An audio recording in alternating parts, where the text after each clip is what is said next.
Welcome, ladies and gentlemen, to episode 3 of Clingin On. Picking up not quite where we left off in episode 2. I cut out a few bits and pieces of boomph, including a couple of commendations. We are heading back to Forecast 3 to investigate the semi-failed assassination attempt on Maven that happened in the last episode.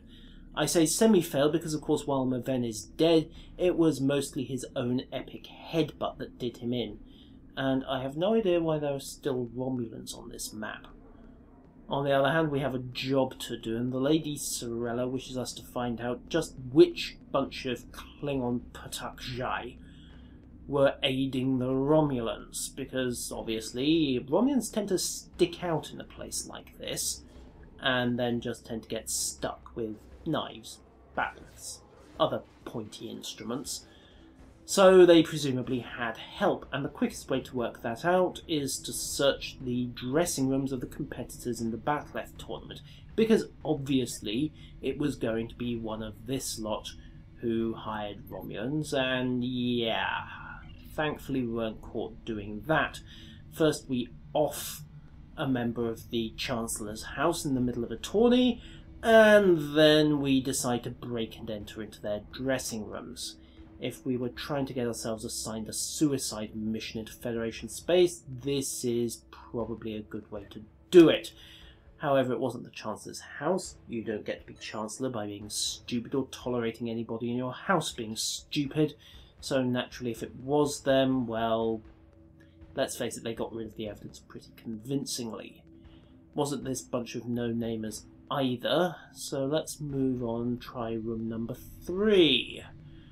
Now, the boxes are already open, so it looks like we're going to be taking the money here, but just for form's sake, the House of Torg. Right, and of course they're attempting to leave in a hurry, so obviously they're guilty of something. Best Cardassian jurisprudence there.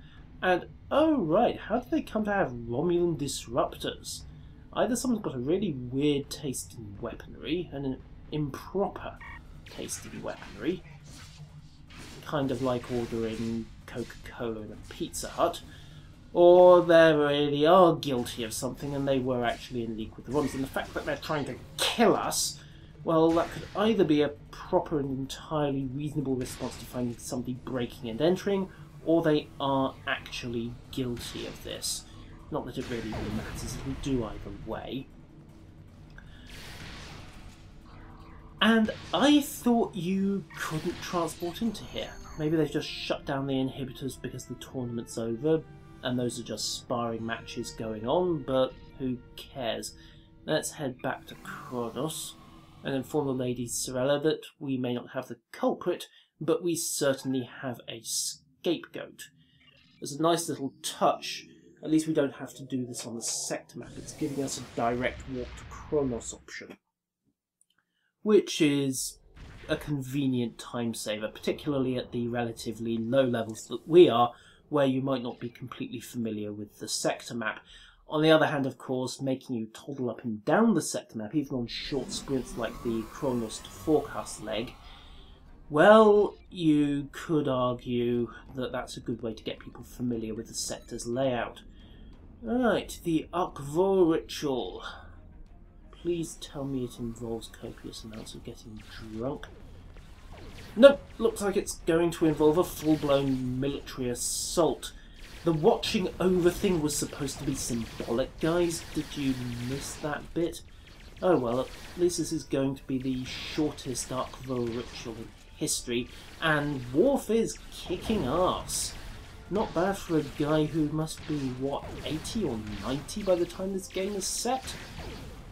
Certainly not in his prime anymore, and look at him blazing away with dual pistols. Never got to do that in Starfleet. Mind you, those little hand vac designs they had weren't exactly suited for dual wielding anyway, or aiming for that matter. I know Roddenberry didn't want the designs to look like guns, but even so, they were just impractical, and yeah, there he goes. Best just follow the guy in white, it's a lot simpler, but we'll deal with these Hadiba first. Now then, where's the action? Yeah, Worf again, smacking down the last guy, finishing the job for us. Yeah. Should I be engaging in hero worship over a bunch of pixels? Maybe. Who cares? Worf is epic, even if he did spend most of Next Gen being splattered across the bridge to determine just how serious the latest threat in that episode was. Alright, time to go and get some good old-fashioned vengeance of our own. Now then, let's see what we have. 3 comm satellites, a few freighters, lots of birds of prey, and we actually have friends. So let's bring on the violence. At some point after this episode, I'm going to reconfigure the ship. Dual beam arrays are all very well, but if you're going to go for an energy weapon, it's really best to focus on either cannons or beams to get the maximum out of your tactical bridge officers. Otherwise you just find yourself hopping between skills and you don't get the best out of either rapid fire or beam fire at will. That said, I have seen a few escort builds that will use a dual beam bank on top of 2 or 3 dual cannons and use it in combination with, say, target shields 3 or target engines in an effort to surgically disable key systems before then delivering the smackdown, particularly if you can mix it up with other power drains like Tychon's Rift or similar. You can potentially collapse their entire shield facing far more rapidly right as you break out the big guns. However, did something just beat the no-win while I was doing this? I didn't think anybody was was past Wave 7, let alone Wave 10. There's going to be some fuss in the forums when people get around to talking about that tonight and tomorrow morning. Okay. I didn't think anybody was anywhere near close to that. You'll have to excuse me being a little bit surprised. Alright, back to topic, however. More House of Torg going boom. Just back away from the explosions quietly before they ding our paint. Loot up where we are. Auxiliary batteries. Drop the cloak. Line up on this guy. On second thoughts, why bother? Because he's a friendly and that would be dishonourable. And we'll just tap off this freighter. Drop from impulse, let the weapon power come back up. Cycle round, alpha, rapid fire, high yield, dump the cloak, go. Standard ambush protocols. Really, this is stuff you learn very quickly if you really play any kind of Klingon, but it goes double for tactical since of course it's our bread and butter. Loop back. Now, that's not a raptor. I know it says it's a raptor on the description, but that's a Katinga. That's one of the old D7 retrofits. Oh well. Clearly, along with aiding the Romulans and seeking to murder the House of Martok, we can add improper ship registration to their list of crimes against the Empire. We may be heading from discommendation towards summary execution.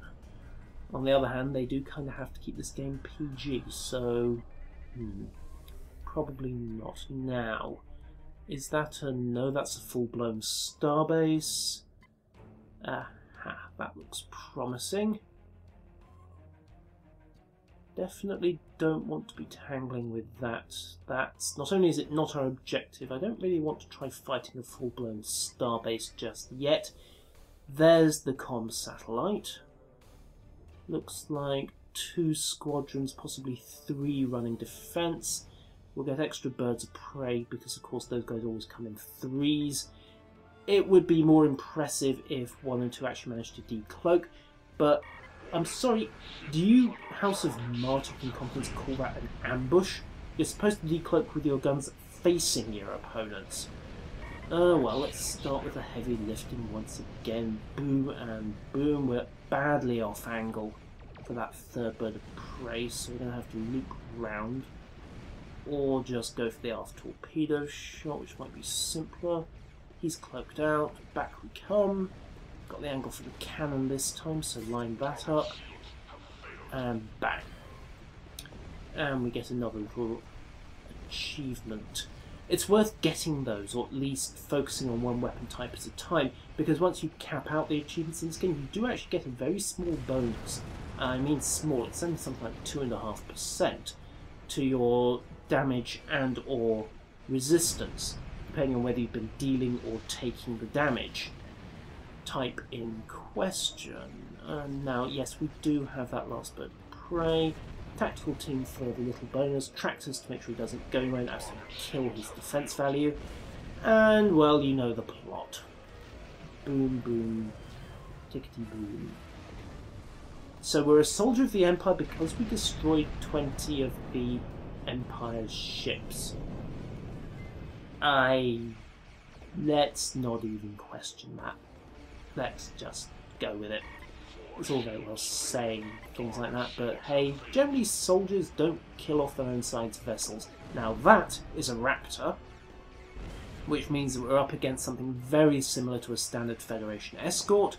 Cannons forward, most turrets, a couple of torpedoes, basically don't get in its front arc, and the amount of firepower it chucks at you is significantly reduced. Fortunately, they're not as durable either, but we were a little close to that last explosion. Oh well, fortunately we can just replicate up some more paint. Key thing to have on board a starship. Otherwise you just wind up scorching it, and the IKV black-nosed sod is really not a name that befits a warship. Now, can we do this sneaky style? Yes, I think we can. Tiptoe up like that. With a bit of luck, if I get this right, we'll be able to sneak in there, block line of sight to the Raptor, decloak, blow the freighter, and in theory we should be able to stay out of line of sight of the Raptor and just dump the battle cloak in a few seconds. In theory, in practice of course I'm out of line of sight, I moved too far forwards and the Raptor's shooting us, and I think we just got hung up on the scenery as well. Yes, we did. Ugh, this is the peril of flying close to things like that. Sometimes the scenery's hitbox doesn't quite line up with what you see on the screen. It's still nicer than Starfleet Command 2, where so much as tapping an asteroid tended to result in your starship exploding on the spot.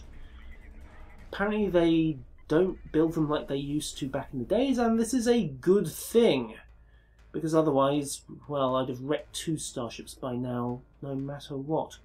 Right, onto the final satellite. Looks like it's just going to be more of the same. Bird of Prey squadron there, Bird of Prey squadron in midfield. Pretty much standard stuff. We'll let the weapons recharge once again. The nice thing about the cloaking device, of course, is that you can wait and you don't have to immediately barrel into the attack as you do with Federation vessels. Of course, with a Federation vessel, you dump your impulse drives at 15 kilometers and just coast the last 5 to weapons range while waiting for the recharge. Now then, we're a little out of optimal range to be deploying cannons, but I'll go with it anyway. These ships are so feeble that frankly it doesn't much matter. There goes 1, there goes 2. 3 has very handily turned evasive manoeuvres to just take the edge off the second wing and get out of their cannon arcs. There goes 4. 5's cloaked, so we'll line up on 6. Weapons have recharged, off we go. Slightly overcooked that turn, should have held off a little earlier. Wasted fire on my mark because these guys fall over so quickly. And boom. Job's a good one, but we're going to catch some side damage from that explosion if we're not careful. Brace for impact. And as it happens, we were able to get clear, so that's not an issue, and we wasted that ability too. Fortunately, brace for impacts on a relatively short cooldown as these things go. Whack off the last satellite. Now, where's that freighter? Okay, it's over there. Looks like there's one cruiser on escort, or at least wandering around the same area, which amounts to much the same in practice. Now then, freighter, freighter, freighter. There you go. Again, we'll drop out before launching the attack. And again, despite the fact this wasn't a good idea, we will hug the asteroid and just squirt the impulse drive to bring us up to position. And that's another misregistered cruiser. Ugh. Clearly the House of Torg are truly decadent and fallen from the rigour befitting proper warriors, and indeed bureaucrats too. However, that falls over nice and quick. This is what happens when you have the ability to line up everything in the position for your attack, and more to the point, the luxury of setting it all up comfortably beforehand, which of course the Federation often don't have, with the notable exception of the Defiant R and the Galaxy X. And that is yet another reason why PvP in space in this game can be just a smidge unbalanced at times. Or if I'm honest, most of the time it's not as bad as it was. You used to be able to hit objectives without decloaking, which made the Terats scenario an absolute farce if you were up against a semi-competent Federation team and you had even one or two Klingons on the squad who knew what they were doing. Essentially the whole thing turned into one or two people toddling around grabbing the objectives, while the rest of you just fought a delaying and distracting action. Now they've handily bunched up, plasma grenade out, boom, and shotgun a couple back into the plasma just to be sure. He's dead. And there were a couple around this corner. Boop. And boop. Sulfur indeed. Oh god, the puns. They are awful. They are truly bad. Still, I suppose it's better than Bloody Rampage number 127 in a series of 6,358. I suppose at least it implies that somebody put the effort into it. Alright, no ambush. A few bits of help from the House of Martok again, and also utterly disdaining anything approaching subtlety in best Klingon tradition. Right, in the back as per usual. Only a shame they aren't asleep in this. I'm aware that's a statement completely at odds with a Klingon warrior. However, these are dishonourable Patakshiai and do not merit honour. We are therefore allowed to shoot them in the back. And if anyone wishes to disagree, I will happily take it up with you over a couple of drawn back lefts as per standard Klingon arbitration and dispute resolution methodologies. House of Torg banner. I don't think we're going to be seeing much of that once we're done here. Now then, keep going on. Find more rebels, find more Romulans, find more things to kill. Of course, you can argue that at this point they are all just little bundles of XP, sorry, skill points, but we have a specific target. Again, Son of Torg. Right, grenade. Mako Candy in this case. Those of you in 12th Fleet will get the reference. Those of you who aren't, well, all you need to know is that if you hear one of our Makos talking about that, stay out of the green stuff. And in fact, stay out of the green stuff anyway, because that is no respecter of friendly fire, and it will happily do it to you. You can set yourself on light with your own plasma grenades. I do not recommend doing it, it hurts. It hurts very badly. Now then, that's a photon grenade. Again, some people just don't have any conception of not lobbing grenades when your friends are in the blast radius.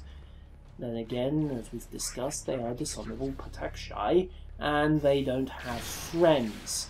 And they certainly won't by the time we're done, because they'll all be dead. Right. That was a spare kit. Now, there's something going on back here. Ah! Boom.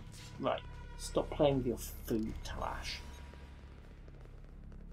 So, let me see. We have a nice little map marker here.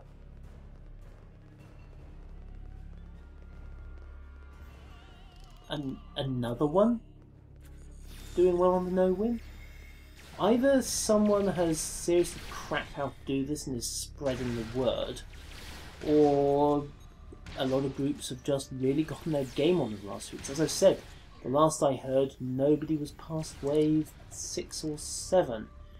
Right, so now we've knocked off the heir to the House of Torg. Well, I suppose it would temporarily lead to the end of the house if Torg doesn't get the chance to father another couple of kiddies. Of course, Drex, son of Martok, could do the same thing. Now, is that kit worth going for? Well, we'll certainly switch in the Blast Assault, just to give it a try. Let's see, this kit gives us Grenade, Ambush, and a few others. Stun Grenades. Yeah, let's just stick with Fire Team for the moment. Security Protocols, something of a more defensive kit by the looks of it, and really benefits from having other people in the team. Obviously, as long as we're soloing, essentially this is just pedal to the metal offense. So really, Plasma Grenades beat Stun Grenade any day. Now then, keep heading on. We need more Klingons, we need Torg, and we need computer logs. Despite the fact that we're in the middle of essentially killing them all in best Vendetta tradition, Romulans in the bar, oh dear. You'd think this would be proof enough just taking the videos of this back to the High Council, but no, apparently we need the House of Torg's computer logs. Oh well. I suppose at least this way we'll get to find out how deep the rock goes. Apparently the roof was her priority target. Maybe she was trying to collapse it in on us, in which case that's a very atmospheric, if rather stupid AI, since as far as I'm aware the game engine doesn't really support destructible scenery to that extent. You can blow things like doors where they're scripted to be blown, but generally rearranging the battlefield, except for littering it with dead bodies, of course, isn't exactly the way to go, and isn't really permitted in the engine anyway. Right, down boy. Much as I'd like some more bacon, I had it this morning and I'm kind of full. Can't really afford to overindulge in that stuff, as nice as it is. Right, no computer logs, so let's head on. Yellow blips in the next room. This looks like it could be the place. And oh wow, that's quite a bit of cash. Aha! Usable computer. Right. Get rid of you first. Pop. Pop. Pop. This thing may do a load of damage with each individual strike, but its rate of fire sucks. On the other hand, pop. Pop. Pop. You don't have to get close with it, so I suppose arguably that's an advantage. Now let's quickly see, do just a battery. Now then, what's in these computers? Dooby-dooby-doo. Right, so he hired the Romulans as mercs. Clearly this was the cash with which he intended to pay them off. Can we just do a little creative use of the transporters here? No? Pity.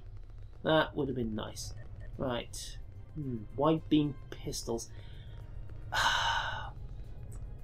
I'd prefer... I don't like wide beam pistols. The range is shorter, the damage isn't quite so good, and yeah. If you're going to go for multiple effects, you might as well just go for a pulse wave, which does it by default. On the other hand, the default shot of the wide beam pistol is, if I remember correctly, just a single ray, and you can at least cut loose without worrying about breaking crowd control. Not that it's ever a serious issue in the game. More Romulans, including an engineer. Now, at higher levels, the best thing to do with engineers is often to go melee, because they have this disturbing and rather annoying tendency to just continually regenerate their shields. And yes, I appear to be on fire. That is awkward. However, it went out.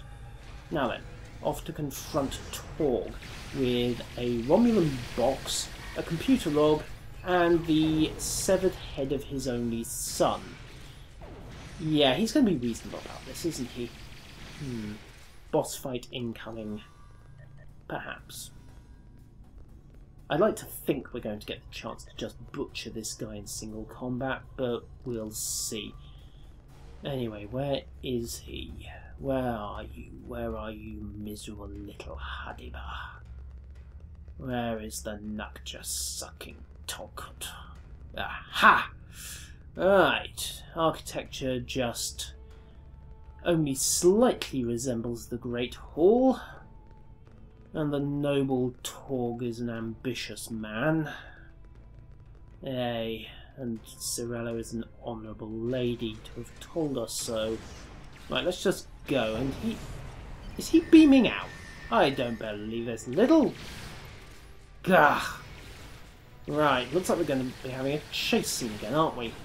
Right, let's just finish these sods off, and... okay. Well, we'll loot this quickly. Hopefully we can get something decent. Blood wine, excellent, I needed a drink. Killing traitors is thirsty work. Right, so Torg's escaped, and we're not going after him, rather we're just heading straight back to Kronos, since we now have the evidence, probably, to discredit the entire house. They'll likely be discommendated for this. For those of you who aren't familiar with Klingon practice, discommendation basically translates as social death, with the exception of a few very tightly defined rights, notably a couple of challenges. In particular, if somebody murders your mate, you are utterly beyond the protection of the law. So anyone who likes anything you're carrying can rob you. Anyone who decides you've looked at them funny can murder you, although that's pretty much part of the course in Klingon culture anyway, possibly. And having detoured slightly to grab those little bundles of skill points, let's head back to Kronos and get back onto the mission. Again, we get a quick warp back to the homeworld. And again, I'll repeat what I said earlier. It's a nice time saver, but perhaps you actually have to set your course manually set up would be the best way to go, since at least that way you get to be familiar with the sector layout. Now then, go talk to Jumpok. I like High Council meetings. Apparently they don't have a fixed agenda. On the other hand, this particular meeting has been in session for the last 3 years, so maybe they've just run through it all and we're running the longest any other business section in history. Now then, the House of Torg. Well, that was quick. Right, so they're discommendated. I suppose we could have argued for execution, but at least this way, his entire house for 7 generations is essentially cast out of the Empire. And that's it. He is gone. He is officially an unperson. And we have our revenge, or at least the House of Martok has its revenge. Of course, we now have a bunch of Klingons who have absolutely nothing left to lose, and who are all now directly howling for our blood as the architects of that situation. Why is it every single thing we do in the Empire seems to wind up making us more enemies? Go for the Graviton deflect just to boost up the tractor beam, and the Chancellor has another mission for us. Second star to the right, straight on till morning. Okay, the Federation, our true foes, ladies and gentlemen. End the prologue, begin Act 1. And I will see you next time for that.